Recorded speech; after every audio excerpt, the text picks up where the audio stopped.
गुरुवार की रात थी। रात का समय था जब सब कुछ चुपचाप होता है और अंधेरा धीरे धीरे देवदार बन जाता है।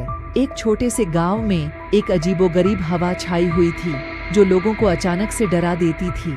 गांव के पास एक पुरानी हवेली का दरवाजा बंद था। लोग कहते थे कि उस हवेली में रात के समय अजीब अजीब आवाजें सुनाई देती हैं। बहुत से लोग इसके बारे में किसी से बात नहीं करते थे क्योंकि यह गांव के लोगों के बीच में एक डर का विषय बन चुका था।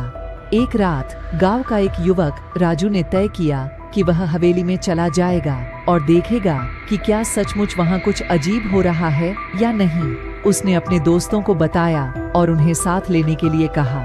हवेली का दरवाजा खुला था लेकिन अंधेरे में कुछ भी दिखाई नहीं दे रहा था। राजू और उसके दोस्तों ने जोर से कहा, यह सब तो बेकार का डर है, कुछ नहीं होता यहाँ। तभी एक हलचल और अजीब सी आवाज सुनाई दी। वे सभी दर पर ध्यान देने लगे। हवेली के अंदर से कुछ गूंथे हुए कागजों की आवाज आ रही थी, जैसे कोई कुछ छिपा रहा हो। उन्होंने धीरे धीरे हवेली के अंदर बढ़ना शुरू किया। आवाज और भी मजबूत हो रही थी।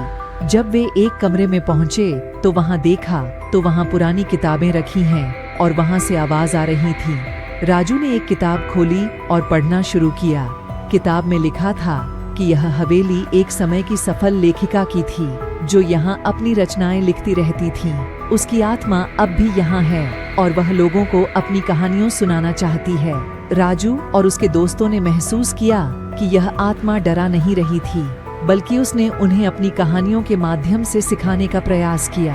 उन्होंने देखा कि किताबों की पंक्तियों से नई रोशनी मिल रही थी। वे समझ गए कि यह गांव वालों का डर भूतिया नहीं, बल्कि एक सांस्कृतिक कहानी है।